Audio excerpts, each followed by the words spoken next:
Hello, my name is Luciano Gonzalez. Welcome to my YouTube channel, and I intend to explain in this video not only why the lack of Hispanic, Latino, Latina, and Latinx representation in kid literature is disappointing, but also what it means that, especially in fantasy and science fiction, our folkloric stories, myths, and more not being represented negatively affects us. If you're interested in that sort of content, I hope that you'll stick around and at the end you'll let me know what you thought of what I said. The purpose of this video isn't to bore you with facts or statistics, but to explain a specific genre, in this case fantasy and science fiction, and also what's going on with them that makes our disappearance in them and our own story's disappearance in them so disappointing.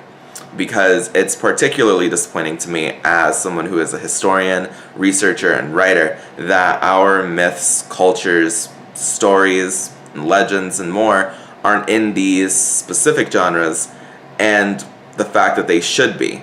Because our own myths and legends and folkloric fables, whatever you want to call them, they matter. And not only that, but they're also very interesting. As I've started explaining on my series, Mythology Monday, we have a lot of very neat stories that we could tell that if put into fantasy mediums, if put into science fiction mediums, would be amazing to hear and would undoubtedly draw people in. And there's actually evidence of this.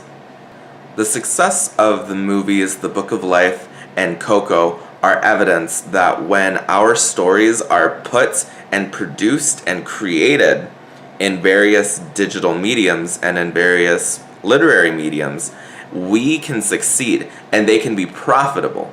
And it's time that people accept this. We no longer need to look to long ago examples. We no longer need to think about this in theory. We have concrete evidence that our stories are worth telling, and that if we tell them, if we get them produced somehow, if we get them created somehow, people will go and see them.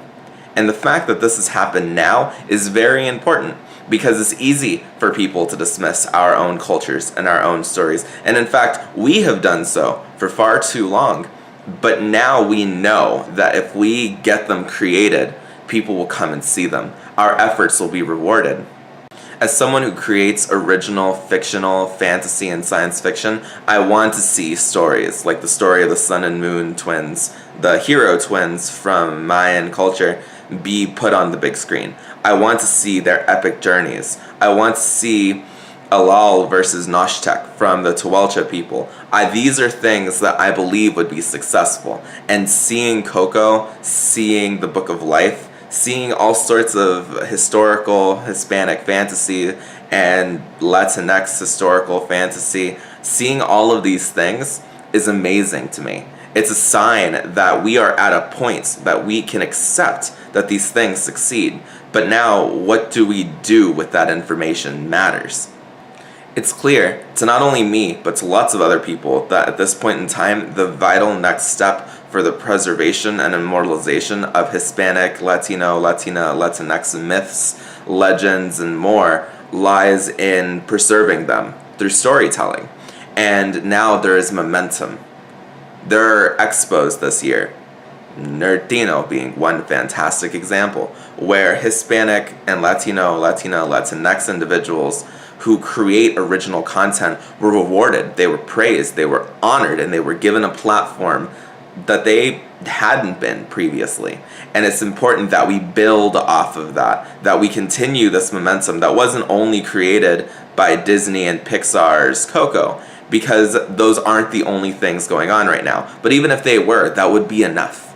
So what we need to do from here is we need to remember our stories, and we also need to go out of our way to try and preserve them. We need to build connections within the kid lit community, within the young adult community, within the adult community, because there are stories that are family friendly, that are epic, sprawling tales that we could tell to young people, but there are also more mature, more coming of age stories that are more appropriate for young adults. And ultimately, there are all sorts of not only not safe for work adventures, but also more safe for work adventures that need someone who is an adult to listen to them.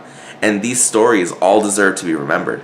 Our myths, what our ancestors believed in, have value and ought to be preserved. In the description of this video, I'm going to be putting in all sorts of information on young authors, new authors who are creating the sorts of stories that I'm talking about. In addition to my own information, I'm going to be including information from other authors, and I'm also going to be writing about organizations that do work to help Hispanic, Latino, Latina, Latinx authors get a foot in the door and ultimately become published, as well as the groups that reward such efforts like Nerdino and other expos that talk about Hispanics and of course everyone else in comics. These are groups, people, and organizations we're celebrating worth knowing about. In addition to this video is going to be coming out on Thanksgiving / the day of mourning. Regardless of whichever one you're celebrating or observing, I hope that today you can find the sort of peace that you need and that ultimately you can get whatever it is that you need from today. Whether you just need a day of peace with your family and loved ones, or whether you need a day that gets you more ready than ever to talk about what's been forgotten over the course of our national and historical narratives. I hope that you have a wonderful day. And if you like this video, be sure to check out my other ones.